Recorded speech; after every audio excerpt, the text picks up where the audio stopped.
ষষ্ঠ শ্রেণীর প্রিয় শিক্ষার্থীবৃন্দ, তোমরা সবাই কেমন আছো? আশা করছি ভালো আছো এবং সুস্থ আছো। প্রিয় শিক্ষার্থীবৃন্দ, আজকের অনলাইন ক্লাসে তোমাদের ফুলেল শুভেচ্ছা জানাচ্ছি। শিক্ষার্থীবৃন্দ, তোমাদের নিশ্চয় মনে আছে আমরা বাংলাদেশ ও বিশ্ব পরিচয়ের উপর ক্লাস করছিলাম। প্রিয় শিক্ষার্থীবৃন্দ, আমরা প্রথম অধ্যায়ের উপর ইতিমধ্যে 5টি ক্লাস সম্পন্ন করেছি। আজকে আমাদের প্রথম অধ্যায়ের উপর সর্বশেষ ক্লাস। আজকের ক্লাসে তোমাদের স্বাগতম শুভেচ্ছা জানাচ্ছি। প্রিয় শিক্ষার্থীবৃন্দ, তোমরা শুরুতে এখানে দুটি ছবি দেখতে পাচ্ছ। একটি ছবিতে ঈসা খাঁ লেখা আছে, আর একটি ছবিতে তোমরা মোগল শাসন, সুলতানি শাসনের একটি দৃশ্য দেখতে পেলে। তাহলে প্রিয় শিক্ষার্থীবৃন্দ, তোমরা নিশ্চয়ই বুঝতে পেরেছ আমরা বাংলাদেশের ইতিহাস নিয়ে কথা বলছিলাম। আজকে আমাদের পাঠের বিষয় বাংলাদেশের ইতিহাস, পাঠ 9 এবং 10। আমাদের এই প্রথম অধ্যায়ের উপর সর্বশেষ দুটি পাঠ নিয়ে আজকে আমরা তোমাদের সাথে কথা বলবো। প্রিয় শিক্ষার্থীবৃন্দ, এই পাঠে আমরা মধ্যযুগে বাংলাদেশের রাজনৈতিক অবস্থা এবং আধুনিক যুগে বাংলাদেশের রাজনৈতিক অবস্থা সম্পর্কে জানতে পারবো। শিক্ষার্থীবৃন্দ, চলে আসি আমরা আমাদের মূল আলোচ্য বিষয়, যে পাঠ 9, মধ্যযুগে বাংলাদেশ।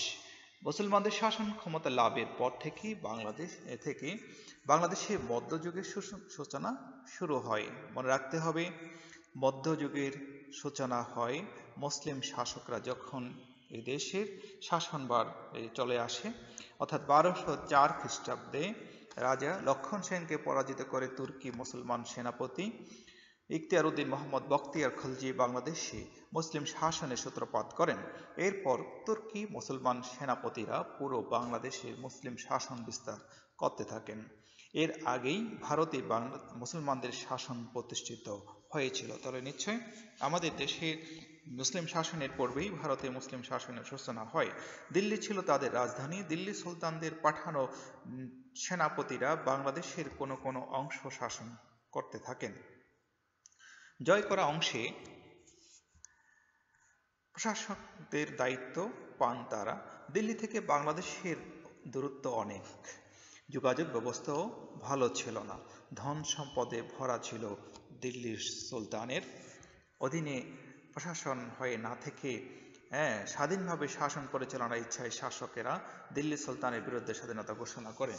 প্রিয় শিক্ষার্থীবৃন্দ, তাহলে দিল্লির সুলতানরা আমাদের এই দেশ যখন শাসন করছিল, তাদের দূরত্বের কারণে আমাদের এখানে যারা শাসক ছিলেন তারা কিন্তু অনেকটাই স্বাধীনভাবে এই দেশ শাসন করছিলেন, কেমন, এবং স্বাধীনতার ঘোষণা দেন।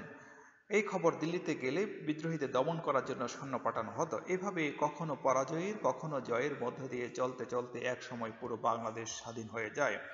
এই স্বাধীনতা টিকে থাকে 1338 খ্রিস্টাব্দ থেকে 1538 খ্রিস্টাব্দ পর্যন্ত, অর্থাৎ প্রায় 200 বছর স্বাধীন সুলতানি শাসন চলতে থাকে। এর মধ্যে 1526 খ্রিস্টাব্দে দিল্লির সুলতানি শাসনের অবসান হয়। তখন ভারত দখল করে নিয়েছিল আরেকটি মুসলিম শক্তি, তারা মোগল নামে পরিচিত। এভাবে দিল্লিকে কেন্দ্র করে ভারতে মোগল বংশের শাসন শুরু হয়। শুরু থেকেই বাংলাদেশকে দখলে রাখার চেষ্টা করেছে মোগলরা, তবে সফল হয়নি। আফগান বংশের মুসলমান শাসকরা কিছুকাল বাংলাদেশে স্বাধীনভাবে টিকিয়ে রাখেন। এই সময়ে বিহার অঞ্চলে আফগানদের জমিদারি ছিল। আফগানদের বিখ্যাত নেতা শের খান সুর মোগলদের হাত থেকে বাংলাদেশকে রক্ষা করেন। এভাবে বাংলাদেশে স্বাধীন আফগান শাসন শুরু হয়। পরবর্তী সময়ে সম্রাট আকবরও আমাদের এই বাংলাদেশ দখল করতে পারেননি। বাংলাদেশে বড় বড় জমিদারদের বলা হতো 12 ভূঁইয়া। এই 12 ভূঁইয়া একজোট হয়ে মোগলদের হাত থেকে বাংলাদেশের স্বাধীনতা টিকিয়ে রেখেছিল। শেষ পর্যন্ত মোগল সম্রাট জাহাঙ্গীরের সময় 1610 খ্রিস্টাব্দে বাংলাদেশ মোগলদের অধীনে চলে আসে। তাহলে প্রিয় শিক্ষার্থী বৃন্দ, তোমাদের মনে রাখতে হবে এখানে যে 12 ভূঁইয়া কারা। আমরা শুরুতে একটি ছবি দেখছিলাম, ঈসা খাঁ ছিলেন 12 ভূঁইয়াদের প্রধান। 12 ভূঁইয়া মূলত ছিল বেশ কয়েকজন জমিদার। তাহলে তাদের রাজধানী ছিল সোনারগাঁ। তাহলে এই যে এখানে দেখো, লক্ষ্য করো, শেষ পর্যন্ত মোগল সম্রাট জাহাঙ্গীরের সময় 1610 সালে মোগলদের অধীনে চলে যায় বাংলা, পুরো বাংলা, কেমন। এরপরে স্বাধীনতা হারিয়ে এবার দিল্লির অধীনে আসে এই প্রদেশে পরিণত হয়। এদেশে পরোক্ষভাবে মোগল শাসন চলে 1757 খ্রিস্টাব্দ পর্যন্ত। সুলতানি থেকে মোগল পর্ব পর্যন্ত বাংলাদেশের মুসলমানদের শাসনকালকে বলা হয় মধ্যযুগ। ঠিক আছে শিক্ষার্থী তোমাদের অবশ্য মনে রাখতে হবে যে মধ্যযুগ কোন সময় থেকে কোন সময়। তাহলে আমরা বুঝবো যে 1204 সাল থেকে মুসলিম শাসনের সূচনা হয়, তখন থেকে মধ্যযুগ শুরু, আর শেষ হয় 1757 সাল, অর্থাৎ সুলতানি থেকে মোগল পর্ব পর্যন্ত বাংলাদেশে মুসলমান শাসনের যে সময়টুকু, এই সময়কালকে আমরা কি বলবো মধ্যযুগের শাসন বলবো। প্রিয় শিক্ষার্থীবৃন্দ, আমরা চলে আসি আধুনিক যুগে বাংলাদেশ পার্ট 10 দিয়ে আমরা শুরু করছি। বাংলাদেশ প্রাচীনকাল থেকে ভারত উপমহাদেশের অংশ। মুসলমান শাসনের অবসান ঘটিয়ে ভারত উপমহাদেশের শাসন ক্ষমতায় বসে ইংরেজরা। মোগল যুগ থেকেই ইউরোপের বণিক গোষ্ঠী এই উপমহাদেশে এসেছিল বাণিজ্য করতে। ইংরেজ বণিকরা এক সময় সুযোগ পেয়ে ভারত উপমহাদেশের শাসন ক্ষমতা দখল করে নেয়। ভারত উপমহাদেশের ইংরেজ শাসন চলে 1947 খ্রিস্টাব্দ পর্যন্ত, প্রায় 200 বছর। প্রথম 100 বছর শাসন করে ইস্ট ইন্ডিয়া কোম্পানি নামে বণিক প্রতিষ্ঠান। পরের 100 বছর শাসন ক্ষমতা গ্রহণ করে ইংল্যান্ডের রানী ভিক্টোরিয়া। রানীর পক্ষ থেকে ইংরেজ শাসকরা ভারতীয় উপমহাদেশে শাসন করেন। এই বিদেশি শাসনকে মেনে নিতে পারেনি বাংলাদেশের মানুষ, তাই তারা বিভিন্ন পর্যায়ে ইংরেজ শাসনের বিরুদ্ধে আন্দোলন করে। শেষ পর্যন্ত ইংরেজরা 1947 খ্রিস্টাব্দে ভারত উপমহাদেশ ছেড়ে চলে যায়। এই সময় জন্ম হয় ভারত ও পাকিস্তান নামে দুটি স্বাধীন রাষ্ট্র। পাকিস্তান ছিল দুটি ভিন্ন অঞ্চল নিয়ে একটি বেমানান রাষ্ট্র। পশ্চিম অংশটিকে বলা হতো পশ্চিম পাকিস্তান, আর পূর্ব অংশ থেকে বলা হতো পূর্ব পাকিস্তান। প্রিয় শিক্ষার্থীবৃন্দ, আমরা এই আধুনিক যুগে দেখলাম যে ইংরেজরা ক্ষমতা দখল করার পর থেকে আধুনিক যুগের সূচনা হয়। তাহলে 1757 সাল, বিশেষ করে পলাশী যুদ্ধের পর থেকে আমরা যে ইংরেজদের আধিপত্য লক্ষ্য করেছি এবং সারা ভারতবর্ষ তারা একসময় অধিকার করেনি। প্রথম 100 বছর ইস্ট ইন্ডিয়া কোম্পানি শাসন করেছিল, পরের 100 বছর ইংল্যান্ডের রানী ভিক্টোরিয়ার নামে ইংরেজরা এই উপমহাদেশ শাসন করে, এবং এরপরও এখানকার বিভিন্ন আন্দোলন সংগ্রাম হয়েছিল। পরিশেষে ইংরেজরা এদেশ ছেড়ে চলে যেতে বাধ্য হয়। 1947 সালে জন্ম হয় পাকিস্তান এবং ভারত নামে দুইটি স্বাধীন রাষ্ট্রের, আর আমরা চলে যাই পাকিস্তানের অধীনে।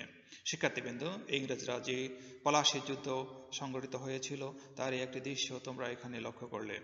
প্রিয় শিক্ষার্থীবৃন্দ, ইংরেজের সময়ে 200 বছরের শাসনের সময় যারা এদেশের শাসন করেছিল তাদেরকে লর্ড বলা হতো, কেমন ভাইসরয় বলা হতো। তাদেরই কয়েকজনকে তোমরা এখানে ছবিতে দেখতে পাচ্ছ। প্রিয় শিক্ষার্থীবৃন্দ, তাদের সময় নির্মিত একটি ইমারত কার্জন হল ঢাকা বিশ্ববিদ্যালয়ের অধীনে রয়েছে এখন এই হলটি। সেই দৃশ্যটি তোমরা দেখতে পেলে। তাহলে আমরা এখানে পাকিস্তান শাসনের ক্ষমতা ছিল পশ্চিম পাকিস্তানের অবাঙালি শাসকদের হাতে। তারা নানাভাবে পুরো পাকিস্তানের মানুষকে শোষণ করত। তাই অধিকার আদায়ের জন্য বাঙালির একত্রিত হতো, সংগ্রাম করতে থাকে পাকিস্তানি শাসনের বিরুদ্ধে। অবশেষে 1971 সালে বঙ্গবন্ধু শেখ মুজিবুরের নেতৃত্বে এবং রহমানের নেতৃত্বে বাঙালি জাতি মুক্তিযুদ্ধে ঝাঁপিয়ে পড়ে দীর্ঘ 9 মাস রক্তক্ষয়ী যুদ্ধ করে 16 ডিসেম্বর 1971 সালে বাঙালি অর্জন করে স্বাধীনতা। জন্ম হয় গণপ্রজাতন্ত্রী বাংলাদেশ নামে একটি নতুন রাষ্ট্রের। প্রিয় শিক্ষার্থীবৃন্দ, পাকিস্তানের অধীনে আমরা প্রায় 23-24 বছর ছিলাম। সেই 24 বছরের ইতিহাস ছিল শাসনের ইতিহাস, শোষণের ইতিহাস। সেই পাকিস্তানিদের বিরুদ্ধে আবারও এই দেশের মানুষকে রক্ত দিতে হয়েছিল। দীর্ঘ 9 মাস রক্তক্ষয়ী যুদ্ধে যিনি নেতৃত্ব দিয়েছিলেন বঙ্গবন্ধু শেখ মুজিবুর রহমান, তারই নেতৃত্বে মুক্তিযুদ্ধ সংগঠিত হয়। দীর্ঘ 9 মাস রক্তক্ষয়ী যুদ্ধে অবশেষে বাংলাদেশ স্বাধীন হয়, স্বাধীন সার্বভৌম বাংলাদেশ। 1971 সালের 16 ডিসেম্বর বাংলাদেশ স্বাধীনতা অর্জন করে। প্রিয় শিক্ষার্থীবৃন্দ, পাকিস্তানি শাসনের যে গণহত্যা চালিয়েছিল তার একটি দৃশ্য তোমরা দেখতে পেলে। পাকিস্তানি শাসকরা আমাদের কাছে যে আত্মসমর্পণ করেছে তাদের এই দৃশ্য দেখতে পেলে স্বাধীন বাংলাদেশের উদ্বোধন হয়েছিল, স্বাধীন একটি মানচিত্র আমরা পেয়েছি। এভাবেই আমরা বিজয় ছিনিয়ে এনেছি, আর 16 ডিসেম্বর হচ্ছে আমাদের বিজয় দিবস। প্রিয় শিক্ষার্থীবৃন্দ, তোমাদের এই পাঠ থেকে কিছু ছোট প্রশ্ন পাবে তোমরা, এগুলো অবশ্যই দেখে নেবে বাসায়। শিক্ষার্থীবৃন্দ, একই সাথে তোমাদের আরেকটি সৃজনশীল প্রশ্ন বইয়েরই দিচ্ছি তোমাদের। তোমাদের বইয়ে রয়েছে এই সৃজনশীল প্রশ্নটির উত্তর বাসায় লিখবে। প্রিয় শিক্ষার্থীবৃন্দ, সৃজনশীল প্রশ্ন কিভাবে লিখতে হয় তার উপর আমি একটি ক্লাস নেব তোমাদেরকে সামনে। তো প্রিয় শিক্ষার্থীবৃন্দ, তোমরা বাসায় এটি চর্চা করতে থাকো, আশা করছি ভালো করবে। কেমন? প্রিয় শিক্ষার্থীবৃন্দ, সবাই ভালো থাকো, সুস্থ থাকো। সবাইকে ধন্যবাদ জানিয়ে আজকের